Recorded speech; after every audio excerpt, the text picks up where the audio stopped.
Assalamualaikum warahmatullahi wabarakatuh. Perkenalkan, nama saya Salsabila Putri dengan NIM 201011162200011.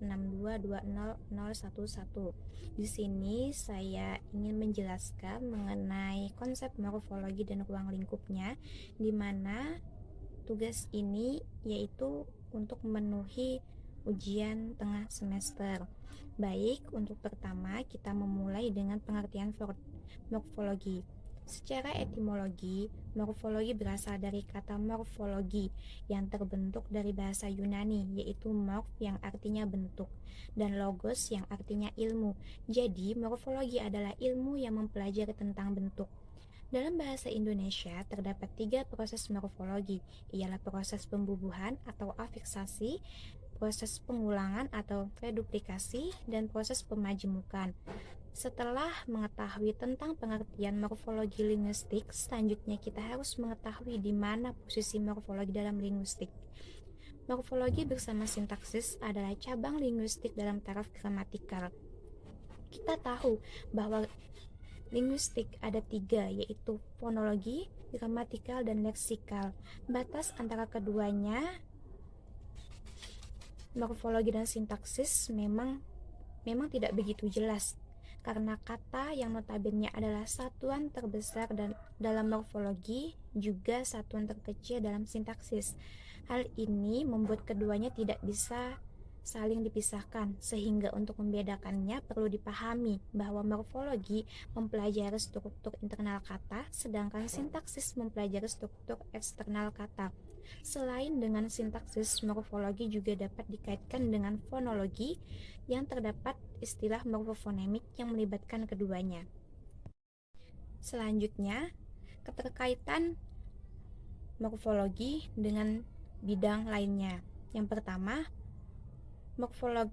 morfologi berkaitan dengan leksikologi, di mana morfologi dan leksikologi ini sama-sama mempelajari kata.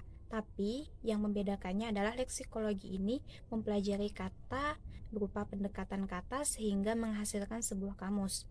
Lalu morfologi dengan filologi, di mana morfologi membahas tentang proses pembentukan kata, sedangkan filologi membahas kata yang terdapat di dalam naskah. Lalu ada keterkaitan dengan etimologi, di mana morfologi membicarakan proses pembentukan kata dan sedangkan etimologi membahas tentang pembentukan kata atau asal-usul kata, contohnya pada kata toke. Selanjutnya ada identifikasi morfem. Morfem adalah satuan terkecil yang memiliki makna. Menurut Abdul Khair, pendekatan untuk dapat menentukan morfem atau bukan ada 7 prinsip. Yang pertama, 2 buah bentuk yang sama atau lebih memiliki makna yang sama adalah morfem.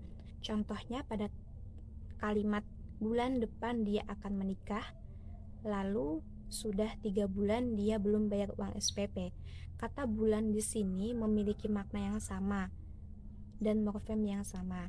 Lalu pada prinsip yang kedua, 2 buah bentuk yang sama atau lebih bila memiliki makna yang berbeda merupakan 2 morfem yang berbeda. Contohnya pada kata bunga bank, bunga mawar, seorang polisi, dan polisi tidur. Lalu pada prinsip yang ketiga, 2 buah bentuk yang berbeda tetapi memiliki makna yang sama. Contohnya pada kalimat ayah pergi ke Medan dan bapak pulang dari Medan. Kata ayah dan bapak di sini memiliki makna yang sama. Lalu pada prinsip yang keempat, bentuk yang mirip atau berbeda sedikit tetapi memiliki makna yang sama. Asal perbedaannya itu dapat dijelaskan secara fonologi.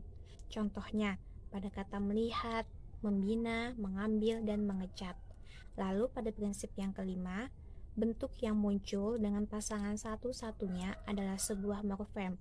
Contohnya pada bentuk kuyup pada konstruksi basah menjadi basah kuyup adalah morfem. Lalu pada prinsip yang keenam, bentuk yang muncul secara berulang-ulang pada satuan yang lebih besar apabila memiliki makna yang sama. Contohnya membaca, pembaca, pembacaan, dan bacaan. Lalu pada prinsip yang ketujuh, bentuk yang muncul berulang-ulang pada satuan bahasa yang lebih besar apabila maknanya berbeda adalah morfem yang sama. Contohnya pada kalimat ibunya menjadi kepala sekolah di sana. Lalu pada kalimat yang kedua, tubuhnya memang besar, tetapi sayang, otaknya atau kepalanya kosong. Dari contoh di atas, pada kata kepala memiliki makna yang berbeda secara polisemi, tetapi tetap morfem yang sama. Itu tadi adalah contoh prinsip menurut Abdul Khair. Baik, untuk materi selanjutnya yaitu mengenai wujud morfem dan pembentukannya. Wujud morfem di sini ada banyak. Yang pertama ada segmental, di mana segmental ini adalah morfem yang bisa disegmentasikan. Contohnya pada kata lihat dan pada kata sikat.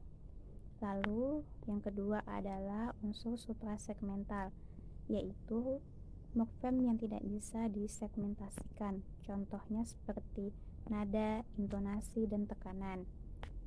Yang perlu dicatat di sini adalah di dalam bahasa Indonesia tidak ditemukan morfem suprasegmental karena di dalam bahasa Indonesia mau dinada atau diucapkan seperti apapun tetap satu makna.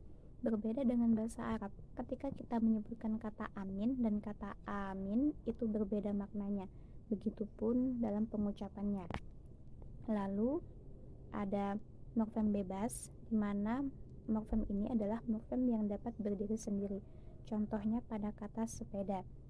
Contoh kata sepeda ini dia dapat berdiri sendiri tanpa adanya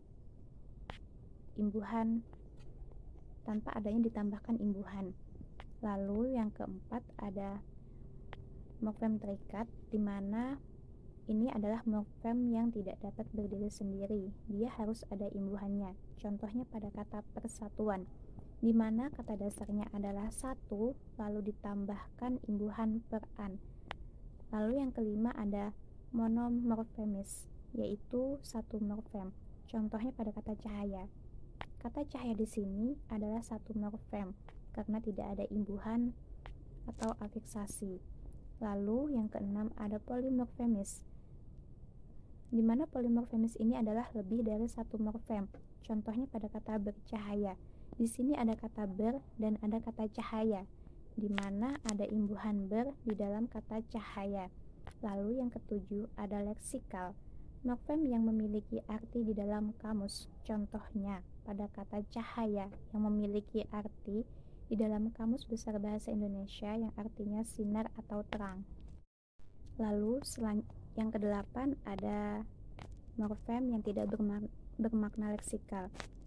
Arti morfem yang tidak bermakna leksikal artinya dia tidak memiliki arti di dalam kamus. Contohnya seperti ber, ter, dan di. Ini tidak memiliki arti. Dia hanya akan memiliki arti jika sudah bersanding dengan yang berleksikal atau dalam bentuk afiksasi atau imbuhan. Lalu yang kesembilan ada morfem dasar dan asal. Morfem dasar terdiri dari satu tahapan atau turunnya satu kali. Kalau morfem asal yaitu kata paling bawah atau akhir. Contohnya adalah pada kata kedinginan, terdiri dari kata kean dan dingin. Dari kata ini yang merupakan morfem dasar yaitu dingin karena turunnya hanya satu kali. Lalu pada kata berpelukan terdiri dari kata berpelukan lalu turun lagi pelukan. Yang menjadi morfem asal adalah pada kata peluk karena morfem paling bawah atau akhir adalah kata peluk. Lalu yang selanjutnya ada morfem utuh dan terbagi. Morfem utuh adalah morfem yang dapat berdiri sendiri. Ini hampir sama dengan morfem bebas. Sedangkan untuk morfem terbagi adalah hasil dari pembagian tadi. Contohnya pada kata kedinginan. Di sini terdapat kata kean dan dingin. Kata kean adalah hasil dari pembagian tadi. Sedangkan dingin adalah morfem utuh. Yang selanjutnya ada morfem zero, yaitu adalah morfem yang kosong atau tidak ada. Contohnya pada kalimat adik sedang minum susu setiap pagi. Pada kata minum bisa ditambahkan imbuhan mem, tetapi kata minum saja sudah bisa digunakan tanpa adanya imbuhan mem, karena kata minum bisa diterima. Baik, untuk materi selanjutnya yaitu mengenai morfofonemik. Menurut Abdul Khair, morfofonemik atau disebut juga morfologi atau morfofonologi adalah kajian mengenai terjadinya perubahan bunyi atau perubahan fonem sebagai akibat dari adanya proses morfologi, baik proses afiksasi, reduplikasi, maupun proses komposisi. Adapun jenis perubahan di dalam bahasa Indonesia, ada beberapa jenis perubahan fonem berkenaan dengan proses morfologi. Yang pertama yaitu ada peluluhan fonem. Contoh untuk peluluhan fonem di sini adalah pada kata pengaruh menjadi memengaruhi. Kata dasar pengaruh apabila mengalami peluluhan fonem maka akan menjadi memengaruhi. Kata di sana ada fonem P merupakan KTPS yang dimana pasti akan luluh. Maka P dari kata dasar pengaruh luluh. Peluluhan ini dilihat dari morfem dasarnya. Lalu setelah KTPS ini luluh maka kata pengaruh tadi menjadi memengaruhi. Lalu ada contoh lain pada kata menyontek. Kata ini mengalami proses pelepasan atau peluluhan fonem. Kata menyontek berasal dari kata sontek yang saat ditambah awalan huruf S pada kata sontek luluh menjadi en, makanya menjadi menyontek.